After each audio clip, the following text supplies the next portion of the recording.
What's up, everybody? Today we're working on a fuel tank 1944 Willys. So if they're not strapped down, they go up, they go down, they go left, they go right. So in order to fix that, if you don't have the hardware, is you need this. This retains it on the back side and hooks here. So you drill a hole through the floor to keep this from going this way, and then you need a strap. This strap hooks to this clip mounted on the body, stretches over the tank, and on this side, you need this device. So this would weld on to the quarter panel about 3 inches up, and once that's welded in, this strap hooks there and bolts to this other piece. So you don't get this motion and it sucks it down real tight.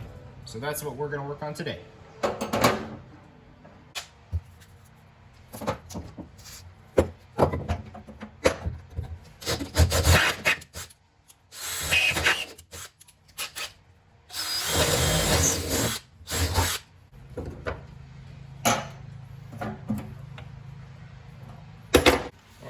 So that's what it's going to look like down below.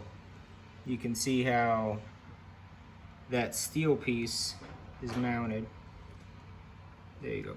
So that's where it needs to go, and these are welded in from the factory. You can weld it in or bolt it in, but I don't want to have bolts sticking through my paint job, and honestly, I'm a little worried about welding that because I don't want to have the heat bleed through and ruin my paint. So I don't know. I'm not quite sure what I'm going to do yet. So anyway, that is exactly how you do it. So once that is mounted, this is now secure. So grounding, drill the hole in this flange. I got a wire for additional grounding. So what I'll do is I'll clean this all up and I'll make a good ground surface here, and I'll ground this straight through this bolt.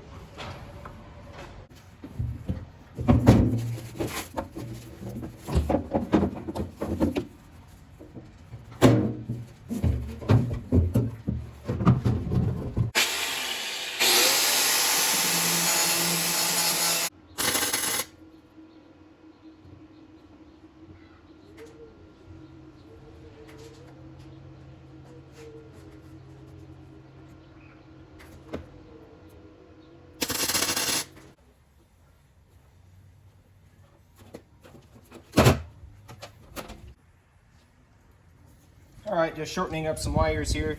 So this is going to be my ground wire, and if you can get your hands on one of these, I highly recommend it. I love this thing.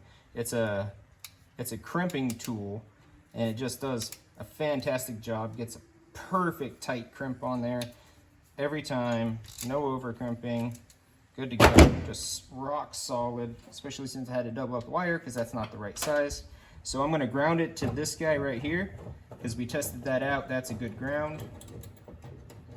So that's going to be my grounding spot. Now I'm just kind of doing a little nip and tuck on the wiring. I might redo that one. I don't like that. But anywho.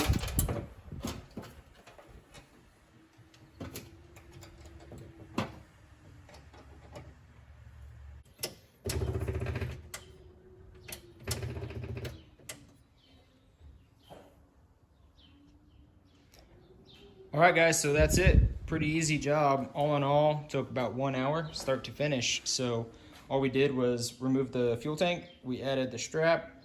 We put on the retaining clip on this side with a welder. We hooked up the ground. We hooked up the sending unit.